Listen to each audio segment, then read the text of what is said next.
Some 30 years ago, amidst a healthy amount of scholarly work on school dropout, one researcher noted, dropout focuses attention on the end of a student's school career.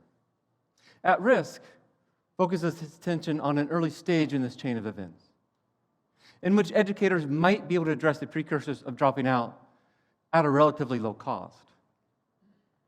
While my focus tonight is not to discuss these distinctions, I strongly believe that the steady expansion of non-traditional, alternative educational options, in my case, publicly funded charter schools, are byproducts of this research. For much of my 18-year professional career, these challenges have been a part of my work.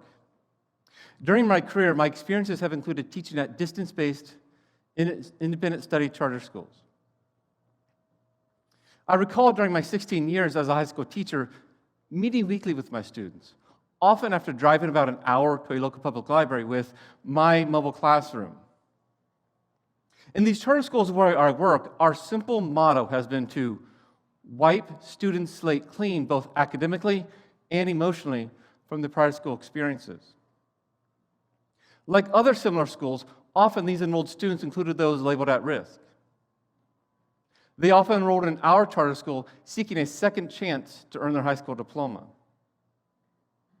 For many of my students, our charter school offered flexibility, strong teacher-student academic relationships, and emotional and academic stability. Take, for instance, Hassan, who enrolled at one of these schools, Franklinton Prep Academy, seeking greater flexibility and the additional opportunities it provided, such as participating in a Young Writers Workshop. Hassan had enrolled after his father had been in prison, and he became the primary caregiver to his 6 siblings. By attending, he mostly sought a comforting learning environment, school meals, and conversations with supportive staff and teachers. For Hassan, his charter school experience was positively influential to his life trajectory and future endeavors, including his current successful college experience. Since the early 1990s, when charter schools were first adopted, and 10 years later when virtual schools started, stories such as these are common and growing. According to the National Center for Educational Statistics, charter school enrollment hovers around 3.4 million students nationally. Compare that to 1.5 million 10 years prior. In a similar trend, online charter school enrollment has also increased, from about 200,000 in 2013 to about 300,000 in 2019. According to the proponents of charter schools, this increased choice, flexibility, and freedom should lead to improved student achievement through innovative instructional methods. This growth has illuminated the value of these schools. For both my work as a teacher and later researcher, I've discovered that these schools offer students a second opportunity to be re-engaged in the learning environment. Second, in my experience, the focus on teacher-student relationships, teacher caring, and individualized instruction was paramount to both the schools and student success. Findings on the role of teacher caring provide evidence that positive teacher-student interactions are essential to limiting risk variables, particularly for these students. Third, these schools offer a safe, stable, and supportive learning environment when constructed well to promote students' confidence and academic achievement. Despite these benefits, there are also numerous challenges.